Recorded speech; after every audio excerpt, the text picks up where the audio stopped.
48, 85 ধর 1 লাখ টাকা খরচ ছিল, সেটা এখন রাফলি 5-6 লাখ টাকায় চলে গেছে। বিটেকের খরচ 10-12 লাখ টাকায় চলে গেছে এখন। ওই আজ থেকে 2-3 বছর 2-3 বছর আগে সাবসিডিটা ওখানে পুরো তুলে নেওয়া হয়েছে ওখান থেকে, তার জন্য। স্যার গভর্নমেন্টে আইআইটিটা কি বললেন, মানে টাকা কম আছে কিন্তু লোন দেবে গভর্নমেন্ট? টাকা কম নেই, টাকা প্রচুর আছে তাই লোন দেবে। টাকা কম থাকলে আবার কিসের লোন? সেটা তো একই হলো স্যার। সেটা আমাকে বলে লাভ নেই, সেটা গভর্নমেন্টের রুল, আমি কি করব তাতে? স্যার এই যে লোনটা মানে দুদিক থেকে মানুষ করে কি টাকা শোধ করে দিত? হ্যাঁ, শুনতে পাইনি। হ্যাঁ নিশ্চয়। কি শোধ করবি না কি রে বলছিস সে? স্যার তো তিনটা দিয়ে যাবে কিছু হচ্ছে স্যার। কত খরচ হবে? হ্যাঁ স্যার বলছি গভর্নমেন্ট স্যার একজন করে, এবং মাইকটা কাছে নিয়ে, আমি শুনতে পাচ্ছি না। হ্যাঁ বলছি স্যার নিজে চান্স পেলে তো গভর্নমেন্ট কলেজে পড়তে কত খরচ হবে? এখান থেকে দিল্লি প্লেন ভাড়া যা তার থেকে কম খরচ পার মান্থ। স্যার বলছি 4,000 টাকায় হয়ে যাবে। মানে স্যার 13 হ্যাঁ 13 কি বলছি, 3-4 হাজার টাকা ভাড়া মানে পার মান্থ। হয়তো তুমি তাও যদি তুমি হোস্টেল নাও তাহলে ওই 3-4 হাজার টাকা হয়তো পড়বে। এক্স্যাক্ট খরচ আমার জানা নেই, ওরকমই পড়বে। মানে ওটা এতই কম খরচ যে আমরা ওটা নিয়ে ডিসকাসই করি না। স্যার বলছি ওই আইআইটি তে ধরুন কেউ পড়লো, এবার সে লোনও পেলো, কিন্তু ধরুন স্যার ভালো প্লেসমেন্ট পেলো না, তাকেই তো স্যার শেষে তো লোনটাকে শোধ করতে হবে। রেয়ার ফেনোমেনা, অ্যাটলিস্ট শোধ করতে পারবে। আর সে যদি তখন বলে যে সে আমি প্লেসমেন্ট পাইনি, আমি শোধ করতে পারবো না, তখন হয়তো ছেড়ে দেয়, কিছু করে, সেটা আমার জানা নেই কি হয়। তবে রেয়ার ফেনোমেনা এটা, যেটা বললাম, তুই যেটা বললি সেটা রেয়ার ফেনোমেনা, কারণ ইনস্টিটিউটটা সেই লেভেলে বিলং করে।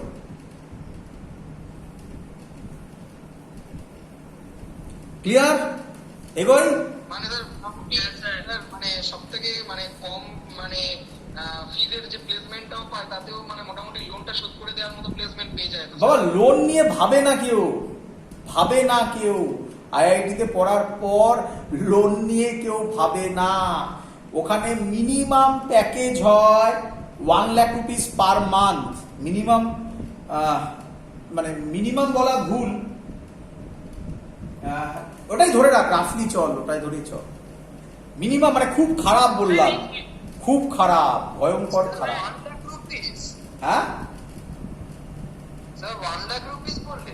1 লাখ রুপিস পার মান্থ। ও 9 lakh? 1 lakh rupees per month minimum, সব থেকে খারাপ। স্যার বলছি এই 50,000 সিটটা কি all India? All India, good, all India. হ্যাঁ, যা কথা বলছি সব অল ইন্ডিয়া। এখানে আবার কোটা আছে, all India quota, state quota আছে। ওসব ঝামেলায় ঢুকছি না, ও গেলে তোদের মাথা পাগল হয়ে যাবে, ওসব নিয়ে ভাবতে হবে না। নিজে গভর্নমেন্ট কলেজ থেকে বেরোবার পর কিরকম স্যালারি? আমার একজন চেনাশোনা খুব রিলেটিভ, সে এখন এমডি করছে, রাফলি 40,000 থেকে 50,000 পায়, এমডি করছে। Sir IIT sir average salary package কত আছে? Average sir average salary package মানে কতটা প্লেসমেন্টে পাওয়া যায় স্যার? এভারেজ স্যালারি প্যাকেজ 20 থেকে 24 lakhs পার অ্যানাম। স্যার বলছি যে এই যে নিডে পাওয়ার পর ওটা তো ডিপেন্ড করছে না এই যে আর কি প্রাইভেটে করছে না গভর্নমেন্টে করছে, ওর আন্ডারে তো ডিপেন্ড করে না? একদম নিঃসন্দেহে ডিপেন্ড করে। স্যালারি হ্যাঁ না, স্যালারি মানে আমি তোকে যেটা বললাম, আমার যে রিলেটিভ সে এখন এমডি করছে, এমডি যেটা বললাম সেটা এমডি গভর্নমেন্টে করছে। গভর্নমেন্ট তাকে মানে পড়তেই ওই টাকাটা দিচ্ছে আর কি তাকে। মানে ট্রেনিং হ্যাঁ, ওই ট্রেনিং টাইপের, ট্রেনিং না, ওটাই ওদের একটা কি বলে না, ইন্টার্নশিপ না কি একটা বলে ওদের। স্যার কোন যাচ্ছে মানে? হ্যাঁ, এবং এমবিবিএস হলে ওরকম মনে হয় 30-35 হাজার টাকা মনে হয় পায়। এক্স্যাক্ট বলতে পারছি না, রাফ আইডিয়া দিচ্ছি। 30 থেকে 35,000 পায়। আমি আবার রিপিট করছি, ইঞ্জিনিয়ারিং টাকার দিক থেকে যদি ভাবা হয়, ইঞ্জিনিয়ারিং হচ্ছে এমন একটা এক্সাম যেখানে প্রচুর টাকা, বাট টাকা খরচ করার সময় নেই। আর মেডিকেল সাইডটাতে হচ্ছে ইনিশিয়ালি টাকা কম, বাট আফটার একটা সার্টেন এজ এবং তার পপুলারিটি বেড়ে গেলে তখন টাকাটা মাল্টিপেলে বাড়ে, কিউমুলেটিভ রেটে বাড়ে। কিউমুলেটিভ মানে মাল্টিপেলে বাড়ে। ক্লিয়ার আইডিয়া সবার? হ্যাঁ স্যার। এমডি করার সময় বা একটু প্র্যাকটিস করার এমডি করার সময় প্র্যাকটিস, সেটা বলতে পারবো না আমি, যাই না, মানে সেটা মানে এটা তো তোর পার্ট টাইম জব নয়, আমার মনে হয় না করা যায়, কারণ ফুল টাইমই ওখানে লাগে।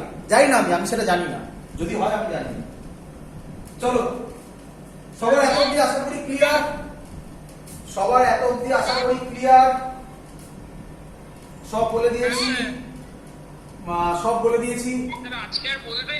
হ্যাঁ, দ্যাটস অল। এই হলো আমাদের মোটামুটি শেষ। এবার একটু কথা বলে নিই, স্টেটের যে পরীক্ষাগুলো হয়, যেগুলোকে আমরা বলি WBJEE যেমন হয়, আমি সাজেস্ট করব এগুলোতে না গিয়ে মেইনস অ্যাডভান্সে করো। এবং তুমি যদি মেইনসের জন্য প্রিপেয়ার করো, নিটের জন্য প্রিপেয়ার করো, নিট তো একটাই হয়ে গেল, নিটে স্টেটের কোনো জায়গা নেই। ইঞ্জিনিয়ারিং এর জন্য মেইনস করলে অটোমেটিক্যালি WBJEE তোমার হয়ে যাবে, কারণ ওর কোশ্চেন লেভেলটা মেইনসের থেকে একটু ছোট হয়, মানে একটু লোতে হয়। তো তার জন্য আমরা WBJEE আর কিছু কথা বললাম না, মার্কিং স্কিম সব সেম, তবে WBJEE বছরে একবারই হয়, এটাই হলো ডিফারেন্স, বাকি সব সেম। Clear idea? স্যার বলছি এআইট্রিপলটা কি? শুনতে পাইনি, আরেকবার। স্যার এআইট্রিপলটা কি? ও হ্যাঁ, একটা ইম্পর্টেন্ট কথা বলছি। AIEEE আগে ছিল, আগে জেই মেন্সের অনেক আগে তার নাম ছিল AIEEE, সেই নামটা এখন চেঞ্জ হয়ে জেই মেন্স হয়েছে।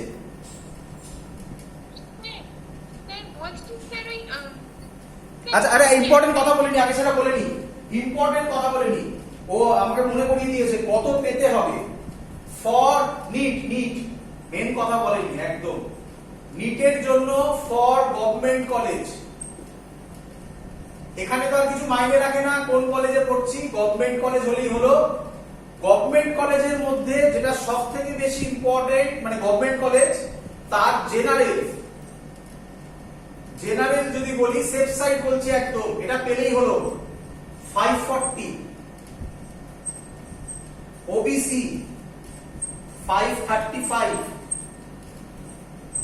এসসি 450 সরি, এসটি 425, ই ফিজিক্যালি হ্যান্ডিক্যাপ 225। Clear idea? এটা তোমাকে পেতে হবে, এই নাম্বার পেলেই তোমার র‍্যাঙ্ক শিওর শট পাকা, তুমি গভর্নমেন্ট কলেজে ভর্তি হতে পারছো শিওর শট। এটা কোটায় নাকি পুরো অল ওভার ইন্ডিয়া? এক মিনিট, আমি একটু উত্তর দিয়ে দিই। বোর্নিক বলেছিস জেই মেন্সে কত পেলে অ্যাডভান্স এলিজিবল হওয়া যায়? জেই মেন্সে আমি বলেছিলাম আগের বছর ছিল, ওটা চেঞ্জ হয় বছর বছর, 100-এর কাছাকাছি আগের বছর নাম্বার ছিল, 100 পেলেই তুমি এলিজিবল। বাট আমি আগেই বলে দিয়েছি 150 লক্ষ্য রাখবে, 100 নয়, ওটা ভুল ধারণা। এলিজিবল মানে তুমি কিন্তু চান্স পাবে এমন নও, তাই আমি ওটাকে বলি 150। 100-এর কথা মাথাতেও মানবে না, লোকে বলবে, করবে না, ওটা ভাববে না। বিভিন্ন ইনস্টিটিউট যে দেয় এলিজিবল ক্যান্ডিডেট বলে, সেটাই 100টাকে ধরে দেয়, 100টা কিন্তু নয়। 100 পেলে সত্যিকারের বলছি কোথাও চান্স পাবে না। শুভজিৎ, হ্যাঁ 50%-এর বেশি পেতে হবে বাবা, 720। আচ্ছা, কত স্টুডেন্ট পরীক্ষা দেয় সেটা একটা বলা হয়নি, রাফ আইডিয়া। টোটাল স্টুডেন্ট পরীক্ষা দেয়, টোটাল স্টুডেন্ট রাফ আইডিয়া বলছি 20 লাখ। তাহলে বুঝতে পেরে গেছো 20 লাখ, বুঝতে পেরে গেছো কত হিউজ নাম্বার অফ স্টুডেন্ট, তার জন্য পার্সেন্টেজটা একটু বেশি এখানে। এবং তার রিজনও খুব ইজি, বায়োলজি আছে, বায়োলজিতে নাম্বার স্কোর করাটা একটু easy compare to mathematics, that's why এখানে নাম্বারটা একটু ভ্যারি করে এরকম ভাবে। আর কারোর কোনো কোশ্চেন বলো এক এক করে। এই নাম্বারটা স্টেট কোটায় পেলে হবে নাকি মানে all over India? All over ইন্ডিয়াতেই আমি তোমাকে বললাম, এটা তোমার করলে অল ওভার ইন্ডিয়াতে তুমি মোটামুটি পাবে। এক মিনিট, প্রবীর বলেছ স্যার WBJEE-র মাধ্যমে কি IIT-তে যাওয়া যায়? Answer no. WBJEE-তে শুধু WBJEE ছাড়া আর কোথাও যেতে পারবে না, বাট IIT-তে তুমি ফার্স্ট হয়ে WBJEE-র কোনো কলেজে ভর্তি হতে চাইলে পারো, বাট উল্টোটা নয়। আমি ওইভাবেই বলেছি, তাই আমরা মেন্স আর অ্যাডভান্সের পরীক্ষাটাকে বেশি গুরুত্ব দিই WBJEE থেকে। আর আমি তোমাকে সাজেস্ট করব WBJEE কথা এবছরে ভালো, কারণ এবছরে যেহেতু পরীক্ষা হয়নি প্রচুর স্টুডেন্ট WBJEE তে অ্যাডমিশন নিচ্ছে। WBJEE তে যাদবপুর ছাড়া আর কোনো প্রায় ইনস্টিটিউটই নেই, সবার অবস্থা খুব খারাপ। ক্যাম্পাসিং এর রেসপেক্টে বলছি, আমি একটা কলেজে আছি, annexe college of management and technology, তাতে অবস্থা খুব, তাতে ওটা যদিও ডিপ্লোমা কলেজ, কিন্তু তবুও বাকি কলেজের অবস্থা খুব খারাপ। আমি বারবার করে বলছি, কনসেন্ট্রেট করো মেন্স আর অ্যাডভান্স আর নিট, ব্যাস, আর কিছু নয়। Sir vacancy increase or remains the same? Vacancy decreases. Vacancy, sir will vacancy increase or remains the same? Vacancy decrease করবে দেবাংশু। স্যার আমার ভিডিও ফ্রিজ করা যাচ্ছে, একটু বলবেন নিটে কত নাম্বার পেলে গভর্নমেন্ট কলেজে পাওয়া যায়? বলে দিলাম আমি, যেটা বোর্ডে লেখা আছে। ও সরি, জেনারেলে 540, আমি বর্ণিকের কথা বলছি, জেনারেলে 540, ওবিসিতে 535, এসসিতে 450, এসটিতে 425, ফিজিক্যাল হ্যান্ডিক্যাপ হলে 225। শুভজিৎ বলছে স্যার নিট ইউজির, এটা কি শুভজিৎ একটু বল, AGU মানে? ও না না, নিট ইউজি, ও জিউটা কি? ও আচ্ছা আচ্ছা, জিউটা হচ্ছে জিউ না, সরি, ইউজি হচ্ছে, ইউজিটা হচ্ছে আন্ডার গ্র্যাজুয়েট। আমরা সবাই যেটা করছি ওটা আন্ডার গ্র্যাজুয়েট। আরেকটা পরীক্ষা হয় সেটা হচ্ছে পোস্ট গ্র্যাজুয়েট, সেটা হচ্ছে তুই MBBS হয়ে গেলি, তখন তোকে আবার নিট দিতে হবে, দিয়ে MDর পরীক্ষা হয়, সেটাকে বলা হয় পোস্ট গ্র্যাজুয়েট। তখন আর ফিজিক্স স্যারকে লাগবে না, ফিজিক্স স্যারকে এখনই লাগবে। স্যার রিটেনে পাওয়ার পর কি না না ইন্টারভিউ কিছু হয় না? হ্যাঁ, গুড কোশ্চেন। ইন্টারভিউ কিছু হয় না, ইন্টারভিউ কিছু হয় না। দেবাংশুর কোশ্চেন আমি বলে দিচ্ছি, দেবাংশুর কোশ্চেনটা এসে, দেবাংশুর কোশ্চেনের জন্য বলছি, আমরা তাহলে আজকে বেশি দিয়ে দিলাম। আচ্ছা, আমি এই যে ভিডিওটা, এটা আমি প্রাইভেট করে, সরি, এটা আমি পাবলিক করে দেবো। এটা তোমরা সবাইকে দিতে পারো, কারণ এটা সবার জানা উচিত, তার জন্য বলছি, যেহেতু আমি কিছু করাইনি তার জন্য সবাই তোমরা সার্কুলেট করতে পারো। এই ভিডিওটা পারো শুধুমাত্র, যেটা আমি পাঠাবো, 1-2 করে পাঠাবো। যে যে বইগুলো আপাতত লাগবে, প্রথম কথা বলে রাখি, যেই পেতে গেলে এখন নোটের উপর ডিপেন্ড করবে, যে নোট আমি তোমাকে দেব। আর একটা বেসিক বই বলছি, যেটা তোমরা কিনবে, আর বাকি কিচ্ছু কিনতে হবে না, বাকি সব আমি দেব। HC ভার্মা, প্রচুর বই আছে। আমি নিটের জন্য যা সব কথা বলছি একসাথে, ফিজিক্সের কথা বলছি এবারে, প্রচুর বই আছে। ক্রোটফ, তারপরে হচ্ছে রেজনি হ্যালিডে, তারপরে হচ্ছে ইরোডো। এইসব বইগুলো এখন কারোর কেনার দরকার নেই। এগুলো যদি করার হতো তাহলে 9-10-এ করার হতো। এখন প্রচুর টাইম খাবে, একটা অঙ্ক একদিন 2 দিন টাইম লাগতে পারে। বারবার করে বলছি, কিন্তু এখন করবে না এরকম অঙ্ক। আমি যে নোট দেবো, কারণ টাইম এখন শর্ট হবে, খুব কুইকলি আমরা এগোবো এবং সুন্দর সিস্টেমেটিক ওয়েতে এগোবো। আমি তোমাদের দেখিয়ে দিচ্ছি একটুখানি, আমি দেখিয়ে দিচ্ছি তোমাদের। আমার কাছে সামনে যেটা আছে সেটা দেখাচ্ছি। এটা যদিও ইলেকট্রোস্ট্যাটিক্সে, আমি 1 মিনিট, আমি এরকম ডিপিপি দেব, এরকম এক একটা ডিপিপি। এই হলো একটা ডিপিপি, এই কত করে থাকে? 45 খানা করে কোশ্চেন। আমি কিছু করাবো, তোমাদের দেব, টাইম ধরে তোমরা সলভ করবে। পরের দিন সেটা নিয়ে ডিসকাশন হবে, আবার পরের টপিকে যাব। এইভাবে সিস্টেমেটিক ওয়েতে এগোবো। আর কিচ্ছু মাথায় নিতে হবে না, শুধু HC ভার্মাটা সবাই কিনে নেবে। আর কেউ? স্যার কবে দেবেন এগুলো? পরের ক্লাসেই,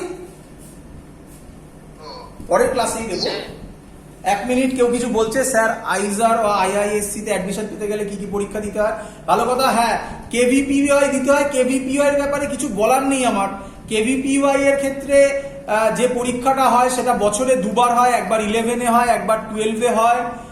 একটু নেট সার্চ করো, তার কোশ্চেন পেপারগুলো একটু দেখো, এগুলোই দেখতে হবে, আর কিছু বলার নেই। KVPY 2 বছরের উপর ডিপেন্ড করে। IIT খুব ভালো রেজাল্ট হলে সেখান থেকেও IISC তে অ্যাডমিশন নেওয়া হয় ইন আ মিক্সড ফর্ম। না, 1 মিনিট। Sir will the DPPs content, Debangshu বলছো, all the chapters in a mixed form? না, মিক্সড ফর্ম নয়, প্রত্যেকটা চ্যাপ্টার ওয়াইজ আমরা পরীক্ষা দেবো, এই ডিপিপি দেবো, প্রত্যেকটা চ্যাপ্টার ওয়াইজ। আমি পরের দিন শুরু করি, তোমাদের কাছে ডিপিপি গুলো ক্লিয়ার হয়ে যাবে, পড়াটা ক্লিয়ার হবে। কেভিপিআই কি? কেভিপিআই একটা পরীক্ষা বাবা, কিশোর বিকাশ প্রজ্ঞান যোজনা এরকম কিছু একটা হবে, ফুল ফর্ম আমার মনে নেই। হ্যাঁ, কিশোর,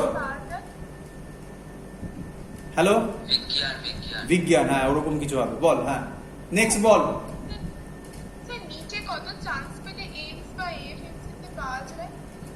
নিটে কত পেলে? এখনো পর্যন্ত আমাদের কাছে ডেটা নেই কোনো, তার কারণ এবছরে প্রথম এইমস এর পরীক্ষাটা হচ্ছে। এইমস এ চান্স পাওয়ার জন্য কি নিট পর আলাদা কোনো এক্সাম দিতে হবে? না, নিট দিলেই হয়ে যাবে।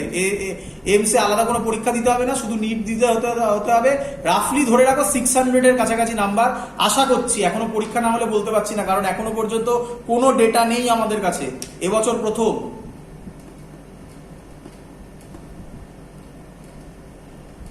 ফ্রাইডে করেই জয়েন্ট ক্লাস হবে। আর এখন কোনো এমসিকিউ বই কিচ্ছু লাগবে না, বলেই দিলাম আমি। শুধু এইচসি ভার্মা কিনতে হবে, বাকি সব আমি দেবো। ক্লিয়ার সবার? স্যার স্যাট বা টুয়েফএল এর ব্যাপারে, স্যাট বাবা ওগুলো বাইরে যাওয়ার জন্য পরীক্ষা, ওগুলোর সাথে এগুলোর কোনো সম্পর্ক নেই। ওগুলো বাইরে, মানে তোমার ক্লাস 12 হয়ে যাওয়ার পর বাইরে পরীক্ষা দেওয়ার জন্য এগুলো। এগুলো আমাদের এখানে কিছু দরকার নেই। বোর্ডের ক্লাস, এক মিনিট বলে নি, বোর্ডের ক্লাস হচ্ছে মানডে আর ওয়েডনেসডে 9টা থেকে, রাত 9টা থেকে। বলো স্যার, ফ্রাইডে করে হবে না স্যার? ফ্রাইডে করে জয়েন্টের ক্লাস হবে শুধু। সবার আশা করি একটা আইডিয়া হয়েছে। স্যার, হ্যাঁ স্যার বলছিলাম আইআইএসসিআর এর জন্য কি ক্লাস 11 12 এ পরীক্ষা হয়? শুনতে পেলাম না, আরেকবার। আইআইএসসিআর এর জন্য কি ক্লাস 11 12 এ পরীক্ষা হয়, যে কেপিওয়াই কি একটা বলছিল? না না না, ও আইজারের ক্ষেত্রে না, আইজারের ক্ষেত্রে দেখো এগুলো আইজার এই এক্সামগুলো না যথেষ্ট টাফ। এগুলো 9 10 এই জায়গা থেকে যদি আমি প্রিপেয়ার না করি তাহলে এখন ক্র্যাক করা একটু ডিফিকাল্ট হয়ে যায়, কারণ এখানে এমন অনেক কোশ্চেন থাকে যে কোশ্চেনগুলো আগে থেকে প্রিপেয়ার না করলে হয় না। এবারে সেটা আমি যেটা বলছি এটা এক্স্যাক্টলি একদম পুরো 100% কারেক্ট কথাও নয়। এটা প্রিপেয়ার করার জন্য একটা ক্লাস আমাকে দিও, একটা টাইম দিও, সেটা আমি আলাদা করে বলবো। অলিম্পিয়াড কিছু নয়, অলিম্পিয়াডটা একটা পরীক্ষা হয় জাস্ট, আর কিছু নয়, যে তুমি কতটা কি জানো তার জন্য। অলিম্পিয়াডের সাথে এর কোনো সম্পর্ক নেই, কোনো ইনস্টিটিউটে ভর্তির কোনো ব্যাপার নেই। এখন কিছু সলভ করতে হবে না। এইচসি ভার্মায় শুধু এক্সারসাইজ আর দেখবে ওই এমসিকিউ আছে কিছু একদম প্রথমের দিকে, একটা দুটো এই এমসিকিউ 1 2 এরকম বলে লেখা আছে, ওই পার্টটা এক্সাম্পল দেখতে পারো, কোনো আপত্তি নেই। মেনলি এক্সারসাইজ আর এমসিকিউটা সলভ করতে হবে, আমি করাবো ওগুলো ধরে ধরে। বলো। হ্যাঁ স্যার বলছেন আইআইএসসিআরটা কবে করাবেন স্যার, মানে কবে ক্লাস দেবেন? শুনতে পেলাম না স্যার। ওই যে স্যার আইআইএসসিআরটা মানে আইজারের কিছু নয়, আমি আলাদা করে একবার নয় একবার বলে দেবো, ওটা আলাদা কিছু ব্যাপার নয়। এমআইটি এগুলো বাইরের পরীক্ষা, প্রবীর যেগুলো বলছি যেগুলো বাইরের পরীক্ষা। এমআইটি এখানে দিয়ে তুই কিভাবে যাবি? এগুলো তো এর মধ্যে পড়ে না, না ওগুলো আমাদের বাইরের পরীক্ষা। স্যার, কেভিপিওআই তে চান্স পেলে কি নিটের ক্ষেত্রে কোনো সুবিধা হয়? অবভিয়াসলি সুবিধা সেভাবে কিছু হয় না, নিট তোমাকে ক্র্যাক করতেই হবে। যে কেভিপিআই ক্র্যাক করবে সে নিট ক্র্যাক করবেই, শিওর শট, এখনো পর্যন্ত দেখা গেছে। স্যার, তাহলে কি র্যাঙ্কটা একটু এগিয়ে যায় বা এরকম? না না, এরকম কোনো ব্যাপার নেই, এরকম কোনো ইয়ে নেই। তবে হ্যাঁ, এইমস এর ক্ষেত্রে কিছু সুবিধা হলেও হতে পারে, যেমন যেটা আইআইএসসি তে সুবিধা হয় কেভিপিআই দিলে, এটা তো একটা আছেই এইমস এর ক্ষেত্রে। তবে আমার মনে হয় না নিটের ক্ষেত্রে, নিট দিয়েই ওটা হবে, ওটা কেভিপিআই দিয়ে হবে বলে আমার মনে হয় না, কেভিপিআই দিয়ে হবে না। কেভিপিআই এর ফর্ম কি দেওয়া হয়ে গেছে? বলতে পারবো না, দেখতে হবে বাবা, এখন আইডিয়া নেই, দেখতে হবে, মনে হয় না। এক্সামটা কোন মান্থে হবে? নভেম্বরে? এখন তো পরীক্ষা হবে বলে মনে হয় না, এখন ওই পরীক্ষা তো আর হবেই বলে এখন মনে হচ্ছে না। না ঠিক আছে, এত অবধি থাকলো। পরের দিন ক্লাস শুরু হবে, পরের দিন সবাইকে আমি বলবো যেটা পড়ে রাখবে সেটা হচ্ছে ডাইমেনশন, সবাই ভালো করে দেখে রাখবে। আমরা বেসিক ডাইমেনশন বলে অঙ্ক করা শুরু করব, এবং সিস্টেমেটিক ওয়েতে এগোতে হবে। বারবার করে বলছি কিন্তু সিরিয়াস হতে হবে, নয়তো হবে না। একটাই প্রসেস, সেটাতে সিরিয়াস আর ডিসিপ্লিনড হতে হবে। That's all. এত অবধি থাকলো। Good night.